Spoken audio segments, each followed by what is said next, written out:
I thought I knew my family. I thought I knew him. But one night, when my mom was away, everything changed forever. My name is Emily, and I'm 22 years old. Life has always felt complicated, but when my mom remarried 3 years ago, I thought things might finally settle down. Her husband, James, was everything she wanted. Charming, supportive, and always ready to lend a hand. At least, that's what I thought. We lived in a cozy suburban house, just the three of us. My mom and I were close, sharing everything from inside jokes to late-night talks over cups of tea. But with James, things were different. He was polite, even kind, but there was always a distance. Maybe it was because I didn't know how to act around him, or maybe it was something I couldn't quite put my finger on. Looking back, the signs were there, subtle at first. James would pay me compliments, innocent enough on the surface, but they always seemed a little off. "You're so much like your mom, Emily.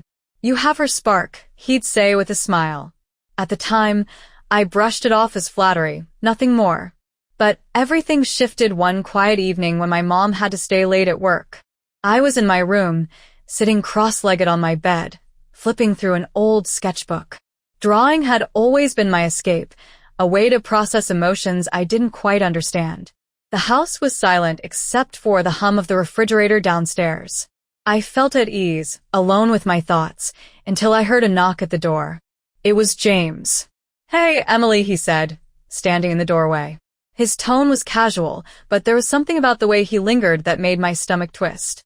"Hey," I replied, setting the sketchbook aside. "What's up?" He stepped into the room, his hands in his pockets. "Your mom mentioned you're really talented at drawing," he said, glancing at the sketchbook. "I was wondering if you could help me with something." I tilted my head, curious. "Help you with what?" He hesitated for a moment, then smiled. "It's a little embarrassing, but I wanted to get your mom something special for her birthday. A portrait, maybe. I thought you might be able to sketch something for me." Relief washed over me. For a moment, I thought this was going somewhere else, but his request seemed genuine enough. "Oh, sure," I said, picking up the sketchbook. "I'd love to help. Do you have a photo you want me to work from?" James didn't answer right away. Instead, he walked over to my desk, picking up a pencil and examining it. "Actually," he said slowly, "I was hoping you could sketch something from memory. Something personal, you know?" I blinked, confused. "From memory? That's not really how it works." He laughed softly, setting the pencil down. Of course. I just thought it would mean more if it came from the heart, but no pressure." Something about his tone made my skin prickle. There was an edge to it, subtle but undeniable. "I'll need a reference photo," I said firmly, trying to keep my voice steady. James nodded, stepping back toward the door. "I'll see what I can find," he said, his smile lingering a moment too long. "Thanks, Emily. I knew I could count on you." After he left, I sat on my bed, staring at the door. My mind raced, replaying the conversation. Was I imagining things, or was there something strange about the way he asked? I shook my head, telling myself I was overthinking. But as the days went on, James found more reasons to linger around me. He'd offer to help with small things, carrying groceries, fixing a squeaky hinge on my door. His compliments became more frequent, more personal. "You've got a real gift, Emily," he said one evening, watching me sketch at the kitchen table. "Your mom's lucky to have such a talented daughter." I smiled politely, but his words didn't sit right. One evening, about a week later, James knocked on my door again. This time, he didn't wait for an invitation to enter. "I found something," he said, holding out an old photograph.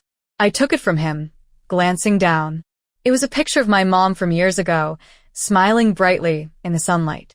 "I want something like this," he said, his voice low. "But maybe a little different. Something more intimate." I froze, the photo trembling slightly in my hands. "What do you mean?" I asked, my voice barely above a whisper. "You're an artist, Emily," he said, stepping closer. "I trust you to capture the essence. Make it special.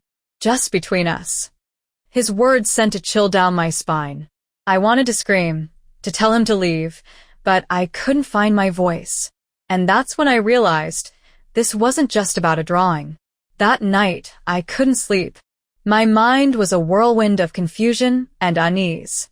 I kept replaying his words, his tone, the way he looked at me. Was I overreacting? Or was there something more sinister at play? One thing was certain. This was only the beginning. After that night, everything seemed different. Subtle, almost imperceptible shifts in the way James acted toward me began to surface. At first, I told myself I was imagining things. But the longer it went on, the harder it was to ignore. It started with the way he looked at me. His glances lingered longer than they should have. Not in the way a parent looks at their child, but something else entirely. When I caught him staring, he didn't look away. Instead, he'd smile, as if daring me to say something. "You're growing up so fast," he said one morning as I poured myself a cup of coffee. I forced a laugh, trying to brush it off. "I'm 22, James. Pretty sure I'm done growing." "You know what I mean," he replied, leaning against the counter. "You're becoming a remarkable woman." The words hung in the air, heavy and uncomfortable. I didn't know how to respond, so I didn't. A few days later, I was in the living room, sketching while the TV played in the background. James walked in and sat down on the couch, closer than I would have liked. "What are you drawing?" he asked, leaning over to look at my sketch pad. "Just practicing," I said, angling the pad slightly away from him. "You're really talented," he said, his voice soft. "Do you ever think about pursuing art professionally?" "Sometimes," I replied cautiously. "You should," he said, his tone almost conspiratorial. "You have a gift, Emily. You shouldn't let anyone hold you back." His words sounded encouraging, but there was something in the way he said it that made my skin crawl. James began finding reasons to spend more time around me. If I was in the kitchen, he'd wander in and strike up a conversation. If I was watching TV, he'd sit beside me and comment on the show, even if he wasn't interested. One evening, as I was cleaning up after dinner, he came into the kitchen and leaned against the counter, watching me. "Do you ever feel like you don't belong?" he asked suddenly. I looked at him, startled. "What do you mean?" "In this house," he said, his voice low. "With your mom, with me. Do you ever feel out of place?" I hesitated. "Sometimes," I admitted. "But I think everyone feels that way now and then." He nodded, his gaze intense. "You're not alone, you know. I feel it too." The way he said it made my heart race, but not in a good way. I started avoiding him after that. I'd retreat to my room whenever I heard him coming, or make excuses to leave the house. But no matter how hard I tried, it was like he always found a way to corner me. "You're spending a lot of time in your room lately," he said one afternoon as I passed him in the hallway. "Just busy," I replied, avoiding eye contact. "Too busy for me?" he asked, his tone playful but with an edge. "I'm not avoiding you, if that's what you're thinking," I said, forcing a smile. "Aren't you?" he replied, his smile fading. "It feels like you are."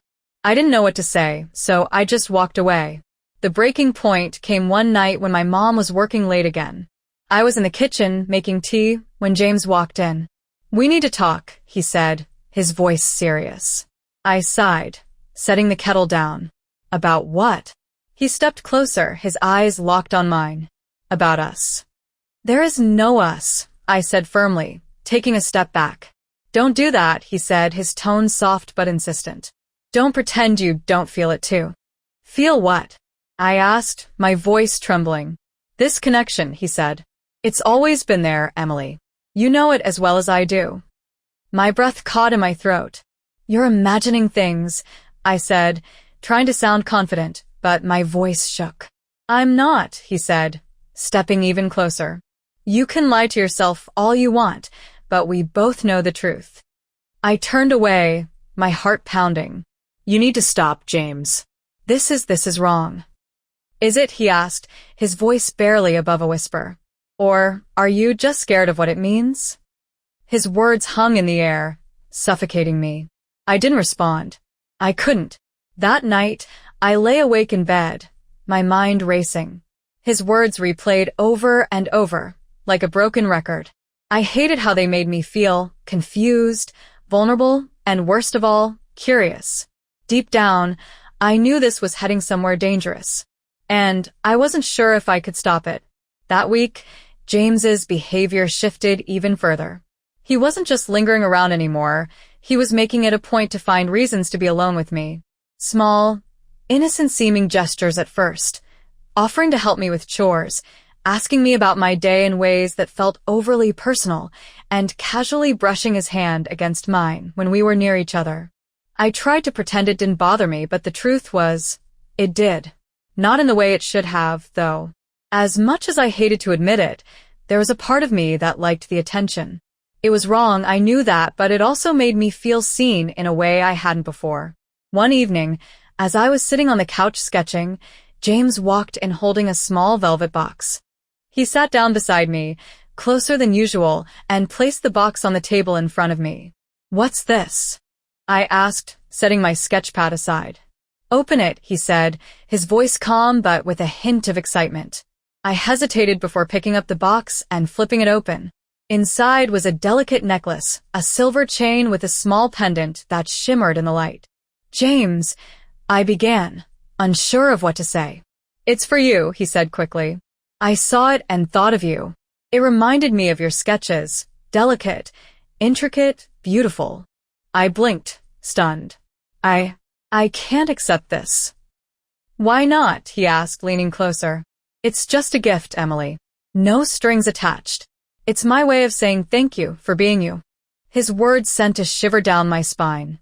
I wanted to refuse, to tell him it was inappropriate, but the way he looked at me made it impossible. "Okay," I said finally, closing the box. "Thank you." He smiled, a small, satisfied smile, and leaned back against the couch. "You're welcome. It's just for you, Emily. No one else." The next few days were a blur of awkward interactions and stolen glances. I couldn't shake the feeling that I'd crossed some invisible line by accepting the necklace. But at the same time, I couldn't bring myself to take it off. James noticed. "It looks good on you," he said one morning as I walked into the kitchen. I looked down, fiddling with the pendant. "Thanks. You wear it well," he said, his voice low. I felt my cheeks flush and quickly turned away, pretending to be busy with a coffee maker. That night, my mom had to leave for an overnight work trip. As soon as she was out the door, the atmosphere in the house shifted. It felt heavier, more charged. I stayed in my room for most of the evening, but around 9 p.m., James knocked on my door. "Come watch a movie with me," he said through the door. "I'm good, thanks," I called back. "Come on, Emily," he said, his voice softer now. "It's just a movie. I don't like watching them alone." I hesitated before finally opening the door. "Fine," I said, crossing my arms. But only for a little while. We sat on opposite ends of the couch, but as the movie played, he inched closer. By the time the credits rolled, he was sitting right next to me. "You're tense," he said suddenly, his voice low. "I'm fine," I replied, avoiding his gaze. "No, you're not," he said, reaching out to gently touch my hand. "You don't have to be." I froze, my heart racing. "James, Shh," he said, cutting me off. "Just listen." He leaned in slightly, his eyes locked on mine. "There's something between us, Emily. You can feel it, can't you?" "No," I said quickly, pulling my hand away. "Don't lie to me," he said softly. "I see the way you look at me. I know you feel it too."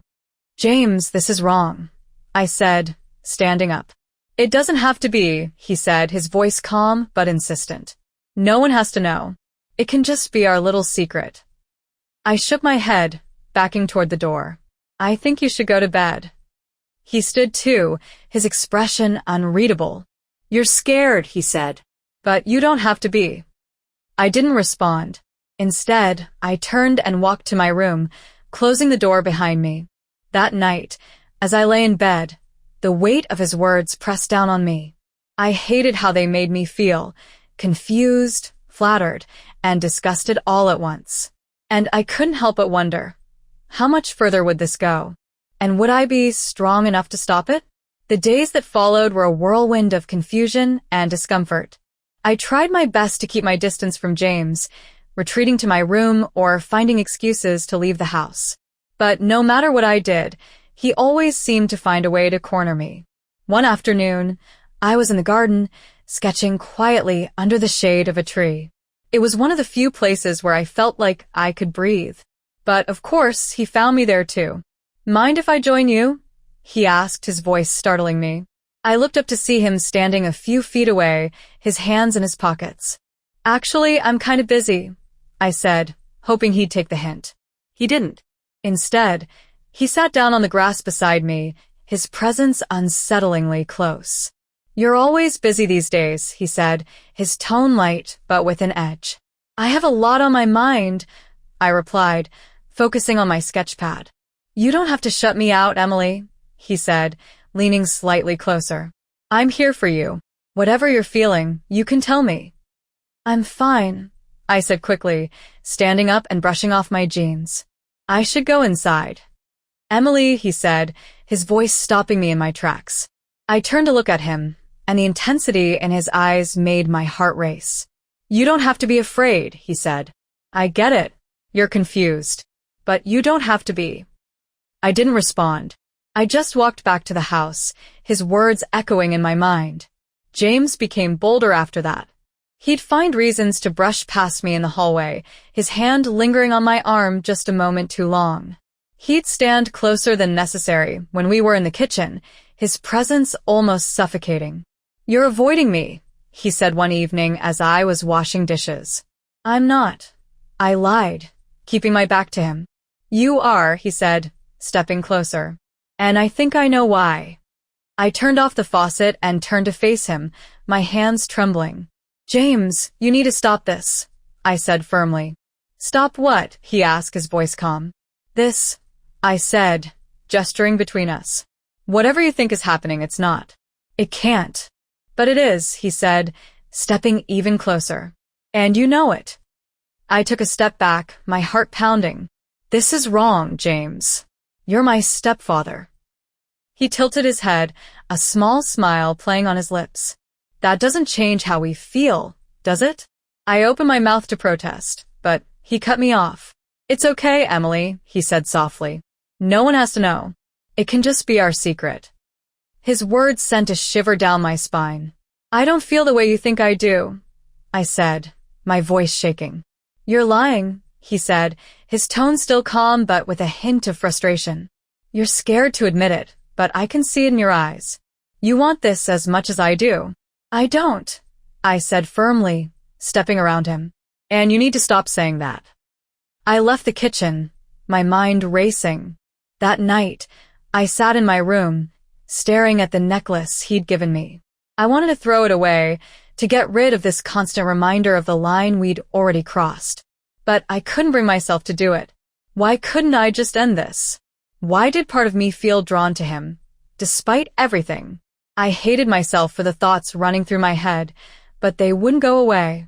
The next morning, James cornered me again, this time in the living room.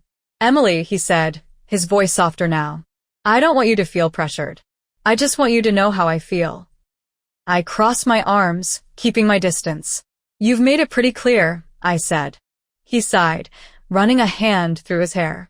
"I'm not trying to hurt you," he said. I care about you, more than I should." I looked away, my chest tightening. "You can't say things like that," I said quietly. "Why not?" he asked. "It's the truth. And you deserve to hear the truth." I didn't respond. I couldn't. "You don't have to say anything," he said after a moment. "Just think about it. That's all I'm asking." His words haunted me for the rest of the day. I couldn't concentrate on anything.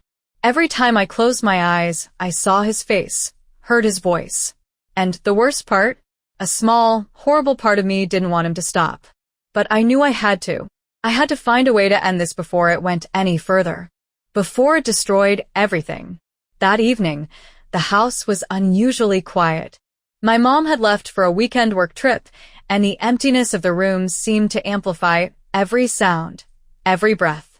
I tried to keep myself busy, reading, sketching, anything to keep my mind off the tension that had been building between James and me. But it didn't work. Around 9 p.m., there was a knock at my bedroom door. "Emily." James's voice was soft, almost hesitant. I froze, staring at the door. "What is it?" I asked, my voice shaky. Can we talk? He said. I'm tired, I replied quickly, hoping he'd leave. Please, he said, his tone almost pleading. I hesitated, then stood and opened the door.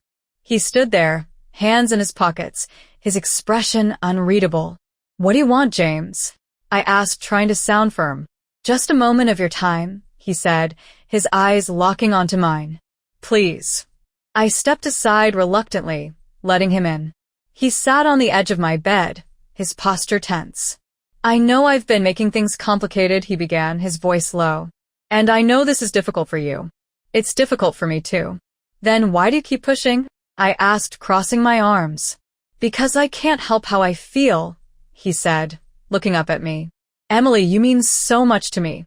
More than I ever thought possible. James, stop, I said, my voice trembling. This isn't right. He stood, stepping closer. Why isn't it? He asked softly. We're not hurting anyone. Your mom doesn't have to know. This can be just between us. I shook my head, my heart pounding. This is wrong, I said, but my voice lacked conviction. Is it? He asked, his voice barely above a whisper. Or are you just scared to admit what you feel? His words hit me like a punch to the stomach. I wanted to deny it, to tell him he was wrong. But I couldn't, because part of me wasn't sure he was. He reached out, his hand brushing against mine. You don't have to be afraid, he said. I'll take care of everything. I promise. I looked up at him, my mind a whirlwind of confusion and fear. And in that moment I made a choice. A terrible, irreversible choice. It happened so quickly, and yet it felt like time slowed down. Every moment was burned into my memory. The way his hands felt, the way his voice sounded as he whispered reassurances I knew I shouldn't believe. And then it was over. I sat on the edge of the bed, my face buried in my hands, tears streaming down my cheeks. What have I done? I whispered to myself, my voice shaking. How could I let this happen? James sat beside me, his hand resting on my shoulder. It's okay, Emily, he said softly. Everything's going to be okay. But it wasn't. I knew it wasn't. I stood abruptly, pulling away from him. You need to leave, I said, my voice breaking. Emily, go, I shouted, my hands trembling. He hesitated for a moment, then stood and left the room, closing the door behind him. As soon as he was gone, I collapsed onto the bed, sobbing uncontrollably. The weight of what had just happened was suffocating, crushing me from all sides. I felt dirty, broken, and utterly lost. I've ruined everything, I whispered to myself. Everything. And deep down, I knew there was no going back. The days following that night were unbearable. Every glance, every word from James felt like a reminder of the mistake I could never take back. The weight of it pressed down on me, making it hard to breathe, to think, to act like everything was normal. But James? He acted like nothing had changed. If anything, he seemed emboldened. It started with small comments, things he'd say when my mom wasn't around. We understand each other, Emily, he'd whisper as he passed me in the hallway. You know this is right. I'd avoid his gaze, pretending I didn't hear him. But he didn't stop there. One evening, as I was sitting in the living room, he walked in and sat beside me. Too close. You've been quiet lately, he said, his tone casual, but his eyes said something else entirely. I've been busy, I replied shortly, not looking at him. He reached out, his hand brushing against mine. You don't have to be afraid, he said softly. We're in this together. I pulled my hand away, standing abruptly. I'm not in anything, James, I said firmly. This needs to stop. He stood too, his expression shifting to something darker. Stop pretending, Emily, he said, his voice low. You feel it too. We're meant to be. You know that. No, we're not, I said, backing away. This was a mistake. A huge mistake. It wasn't a mistake, he said, stepping closer. It was real, and you can't deny it. I shook my head, my heart racing. I want this to end, I said, my voice trembling. But he just smiled. You don't mean that, he said. You're just scared. but I'll wait. I'll give you time. I started avoiding him entirely after that. I'd leave the house whenever I could, spending hours at the library or wandering aimlessly through town. But no matter where I went, the guilt followed me. And at home, things were only getting worse. One evening, as we were having dinner, my mom looked up from her plate, her brow furrowed. "You've been so quiet lately, Emily," she said. "Is everything okay?" I forced a smile, nodding. Yeah, I'm fine. Just tired. She didn't look convinced. "Are you sure? You seem distant." "I'm fine, Mom," I said quickly, glancing at James. He was watching me intently, his expression unreadable. "You know you can talk to me, right?" My mom said, her voice gentle. "Of course," I said, my stomach twisting into knots. Later that night, James cornered me in the kitchen. "She's starting to notice," he said, his tone calm but firm. "That's because you won't leave me alone," I hissed, keeping my voice low. "I can't leave you alone," he said, stepping closer. "I care about you, Emily, more than I've ever cared about anyone." "You don't care about me," I said, backing away. "You're just trying to control me." He shook his head, his eyes intense.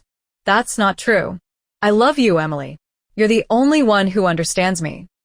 "No, James," I said, my voice trembling. "This is wrong, and it has to stop." "It's not wrong," he said, his voice rising slightly. "You know it's not. You feel it too." "I don't," I said, tears streaming down my face. "I hate this. I hate what you've done to me." For a moment, he looked hurt, but then his expression hardened. "You can tell yourself that all you want," he said coldly, "but we both know the truth." That night, as I lay in bed, I felt like I was suffocating. The walls of my room seemed to close in on me, the weight of my guilt and fear pressing down harder than ever. I knew I had to do something. I couldn't keep living like this. But every time I thought about telling my mom, the thought of what it would do to her stopped me. She trusted James. She loved him. How could I destroy that?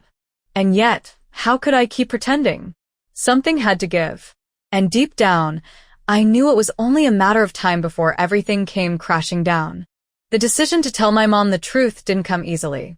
I spent countless nights pacing my room, replaying every moment in my head, wondering if I could find another way out. But there wasn't. The lies, the guilt, it was eating me alive. I couldn't live with myself if I didn't tell her. It was late in the evening when I finally gathered the courage. My mom was sitting on the couch, scrolling through her phone. She looked up as I entered the room, her face lighting up with a smile. "Hey, sweetie, what's up?" I hesitated, my heart pounding so loudly I was sure she could hear it. "Mom, can we talk? It's important." Her smile faded, replaced by a look of concern. She set her phone aside and gestured for me to sit. "Of course. What's going on?" I sat across from her, my hands trembling in my lap. The words felt like they were stuck in my throat, but I forced them out. "It's about James." Her brow furrowed. "What about him?" I looked down, unable to meet her gaze. "Something's been happening between him and me." For a moment, there was silence. Then, she leaned forward, her voice low and steady. "What do you mean, Emily? What's been happening?" The tears came before I could stop them. I told her everything. How it started, how it escalated, how I let it happen. By the time I finished, her face was pale, her hands clenched into fists. She stood abruptly, pacing the room. "I trusted him," she said, her voice shaking with fury. "I brought him into our home, into our lives, and this is what he does?" "Mom, I'm so sorry," I sobbed, my head in my hands. She turned to me, her eyes blazing. "Why didn't you tell me sooner, Emily? Why did you let it get this far?" "I didn't know how," I whispered. "I was scared. I didn't want to hurt you." Her expression softened for a moment, but the anger quickly returned. She grabbed her phone and dialed James. "Come home. Now," she said, her tone cold and commanding. When James walked through the door, the tension in the room was suffocating.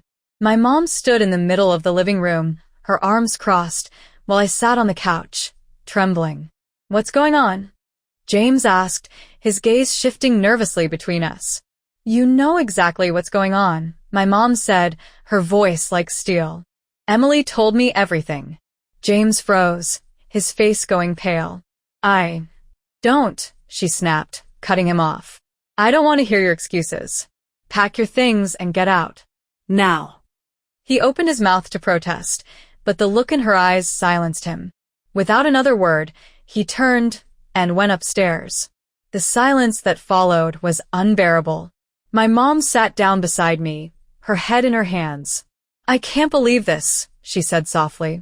Mom, I'm so sorry, I said, tears streaming down my face. She looked at me, her eyes filled with a mixture of pain and disappointment. I know, Emily, but this is going to take time to heal. I nodded, the weight of her words settling over me like a crushing burden. James left that night, and the house felt emptier than ever. My mom and I barely spoke in the days that followed. The bond we once had felt fractured, and I didn't know if it could ever be repaired. As I sat alone in my room, staring at the necklace James had given me, I felt a wave of regret so powerful it left me breathless. I've ruined everything, I whispered to myself. If only I could take it all back. What would you have done in my situation? Let me know in the comments below. Maybe your perspective can help someone else avoid the mistakes I made.